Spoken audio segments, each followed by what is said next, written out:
MyFantasySportsTalk.com.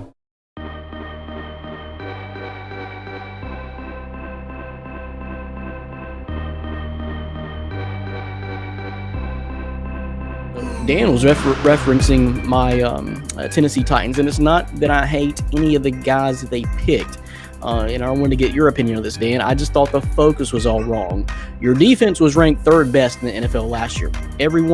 Pretty much everyone I see, all the fans and a lot of the analysts were saying got to have that pass rusher. I understand that. But your offense was the 29th ranked offense in the NFL. And all I heard all this offseason, pretty much halfway through the season, was Mariota has no weapons. The offensive line sucks and the receivers are garbage. Delanie Walker's pretty much your only viable tight end. Once he went down, the offense went to complete hell. So to me, I'm looking at stacking offensive picks. I was very upset that they did miss out on Jawan Taylor, which they could have taken instead of Jeffrey Simmons, which I'm high on. The incident that the ESPN showed, I believe the ESPN really embarrassed themselves with that. That happened in high school. The kid went through his Mississippi State career, hadn't had an incident since. He's been crying at all of his public appearances. He's very remorseful for all that happened. Let's erase that, okay? But he had a torn ACL. He's not even probably going to play until 2020. I love it. He could make a huge difference down the road, but is that what we're doing? Are we waiting for 2020? This is a make or break year for your quarterback, Marcus Mariota. You gave him the 5th-year option, but he needs to do something this year. So I like Jawan Taylor, and I also really like Cody Ford. So, and then we also we moved up and got we didn't move up. We took AJ Brown. So what do you think about AJ Brown, Dan? He was ranked behind DK Metcalf, if I'm not mistaken, but they were 1 and 2 as far as your rankings in wide receiver. So you think we got a pretty good receiver there, right? Yeah, I do. In my scouting report of AJ Brown, I said he was the most ready of all of the receivers to play right away. So that I do believe will help Mariota. But yeah, I'm with you. I think during that draft, I love Jeffrey Simmons. He's a top 5 talent in this draft. He would have went in the top 5 had he not torn his ACL. So I think Robinson kind of went with the best player available that on his board. Yes, he's not going to contribute right away, but you can't. It's hard to pass up that talent at 17 or 19 or wherever they took him. So I'm okay with it, but I understand exactly what you mean. You still look at that Tennessee offense, and it's not scary by any means. And so they pick up guard Nate Davis, which I asked you about, and you didn't even bother to do film on him. So no, I didn't. How do you feel about this? Is this any kind of impact player? Is he going to be a guy that just lingers around the team for 2 or 3 years and never amounts to anything? I think it's going to be difficult for him to make an impact right away. Anytime a guy from Charlotte it's going to be difficult for them to just jump into your starting lineup. So, I mean, I don't know too much. I'm not well educated on Nate Davis from Charlotte to tell you what he's going to do.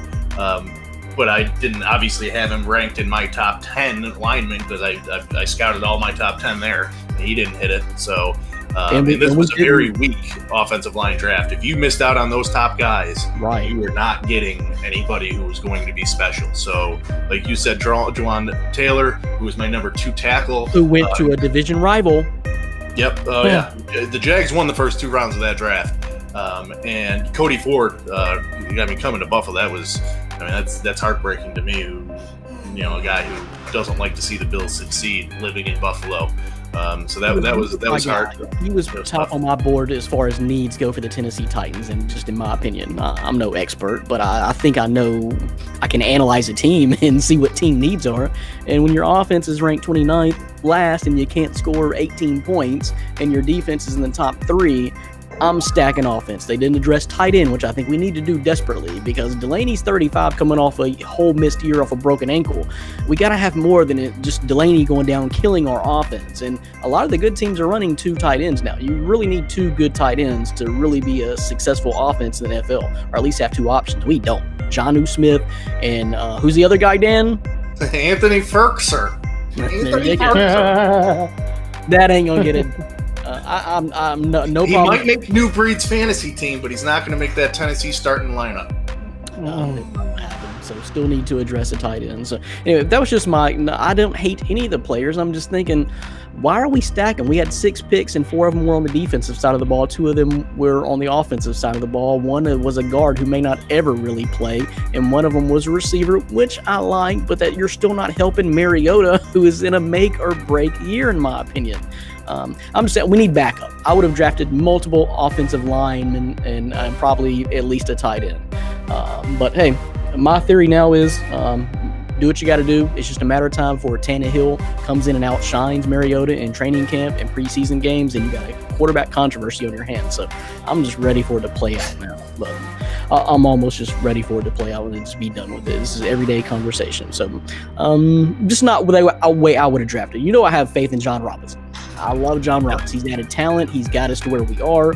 He's flipped the team around from Rustin Webster, who is an absolute complete joke. So I'm not going to complain that way. I'm just thinking, hey, your defense is great. Your offense sucks. Why aren't you drafting a little bit more offense on the offensive side? So Adam Humphries, Dan, what do you think about him? Is he going to make a pretty good impact? He's got 9 TDs in 4 years of NFL play. He's solid. I don't think he's going to be the playmaker. Ultimately, what Tennessee needs is Corey Davis to play like a top 5 pick, like he was. And with the addition of AJ Brown on the outside, who can also play slot, I think. They have the ability there. It's whether or not you have the quarterback that can actively get them the ball without blocking. That's it. Without doing the blocking. Yeah. Gotcha.